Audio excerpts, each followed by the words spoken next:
বাংলাদেশ জাতীয়তাবাদী দল বাইডি ইউনিয়নের চট্টগ্রাম ৪ সীতাকুণ্ড আগামী ত্রয়োদশ জাতীয় সংসদ নির্বাচনে আমাদের বাংলাদেশের গর্ব, চট্টগ্রামের গর্ব, আমাদের প্রিয় নেতা লায়ন আসলাম চৌধুরীকে আজকে আমাদের কাছে মনোনয়ন দিয়ে আমাদেরকে চট্টগ্রামবাসীকে ধন্য করেছেন।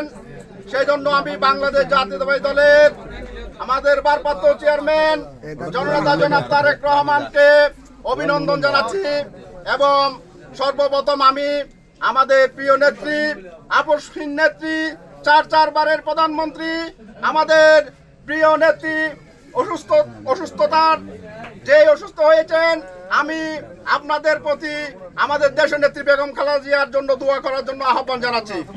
সংগ্রামী উপস্থিতি, আমি সর্বপ্রথম আমাদের এই প্রিয় নেতা লায়ন আসলাম চৌধুরীকে যে মনোনয়ন দীর্ঘ আমরা এই আন্দোলনের মাধ্যমে আমাদের এই আসলাম চৌধুরীকে মনোনয়ন দিয়েছেন। সংগ্রামী উপস্থিতি, এটা কোনো এখানে পার্টির ইউনিয়ন বিএনপির কোনো মিটিং না, এখানে ঘোষিত কোনো মিটিং না।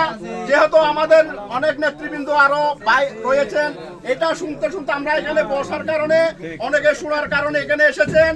এখানে কোনো আমরা আনন্দ উপভোগ আনুষ্ঠানিক কোনো আনন্দ উপভোগ করতেছি না। সুতরাং প্রিয় নেতা লায়ন আসলাম চৌধুরীকে সবাই ভালোবাসেন, সেই ভালোবাসার বহিঃপ্রকাশ আজকে এখানে হয়েছে। আমরা এখানে বসার কারণে সকল আমাদের সিনিয়র নেতৃবৃন্দরা এসে গেছেন, আমাদের বাইটির বিভিন্ন ওয়ার্ড থেকে এখানে নেতৃবৃন্দরা এসেছেন, আমি সকলকে ধন্যবাদ জানাচ্ছি। সংগ্রামী উপস্থিতি, আমরা এই প্রিয় নেতা লায়ন আসলাম চৌধুরীর জন্য আমাদের প্রিয় নেতা লায়ন আসলাম চৌধুরী দীর্ঘ ৯ বছর কারাবরণ করেছেন, অনেক নির্যাতনের শিকার হয়েছেন, অনেক মামলা হামলার শিকার হয়েছেন, ওনার ব্যবসা বাণিজ্য ধ্বংস হয়েছেন। আজকে আমাদের এই দেশনায়ক তারেক রহমান ওনাকে মূল্যায়ন করেছেন, আমি সকলকে ধন্যবাদ জানাচ্ছি। সংগ্রামী উপস্থিতি, আমাদের দেশনায়ক তারেক রহমানকে ধন্যবাদ জানাচ্ছি। সংগ্রামী উপস্থিতি, আমি আমাদের বাইটির ইউনিয়নের অন্তর্গত সকল ওয়ার্ডের নেতৃবৃন্দকে আমি অনুরোধ করব, যুবদল, ছাত্রদল, স্বেচ্ছাসেবক দল সহ বিএনপি সহ আমাদের অঙ্গ সংগঠনের নেতৃবৃন্দ যারা আছেন, আমি একটাই কথাই বলবো, শুধু আপনারা ধৈর্য ধরবেন। আমরা কোনো বিশৃঙ্খল পরিস্থিতি যাতে সৃষ্টি না হয়, আমাদের ধৈর্য ধারণের মাধ্যমে আগামীতে আমাদের একটি কথাই স্মরণ রাখতে হবে, এই ধানের শীষের মার্কায় ভোট দিয়ে আমাদেরকে প্রিয় নেতা লায়ন আসলাম চৌধুরীকে সীতাকুণ্ডে ৪ আসনের জয়যুক্ত করতে হবে। ধানের শীষের মার্কা ভোট দিয়ে জয়যুক্ত করতে হবে এবং আমরা কার সাথে লড়তে হবে আপনারা ভালো করে জানেন। যে পরাজিত শক্তি আমাদের বাংলাদেশের যারা স্বাধীন চায় না, বাংলাদেশের বিরোধিতা করেছে, তারা আজকে বাংলাদেশের নির্বাচন না হওয়ার জন্য উঠে পড়ে লেগেছে।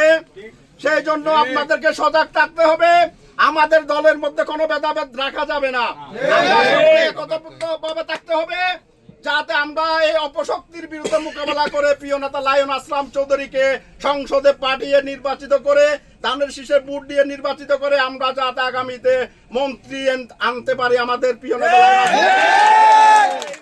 আহ্বান জানিয়ে আমি বাইটির সকল কর্মীকে ধৈর্য ধারণ করার জন্য আহ্বান জানাচ্ছি। আমাদের প্রয়োজনে আমাদের একজন বড় কথা বললো, যাতে কোনো সহ্য করতে হবে, ধৈর্য ধারণ করতে হবে। আমাদের প্রিয় নেতা লায়ন আসলাম চৌধুরীর দিকে তাকিয়ে আমরা সকলে ভাই আমাদের মধ্যে যাতে কোনো ভুল বোঝাবুঝি না হয়, আমি ধন্যবাদ জানাচ্ছি।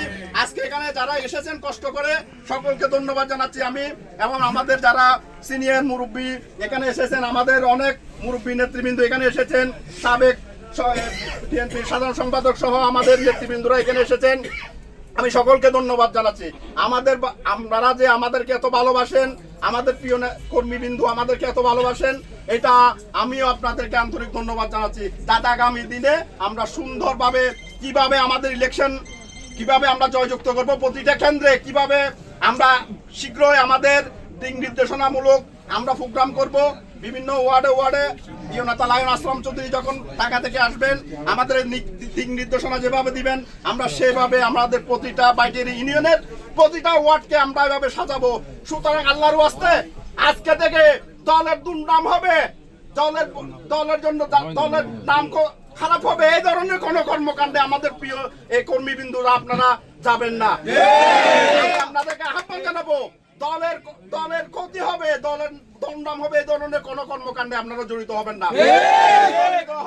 তাহলে আমরা এটা বাইরের ইউনিয়ন বিএনপির নেতৃবৃন্দ যারা সিনিয়র তাদেরকে নিয়ে আমরা এটা প্রতিরোধ করবো এবং এটার বিরুদ্ধে আমরা ব্যবস্থা নিব।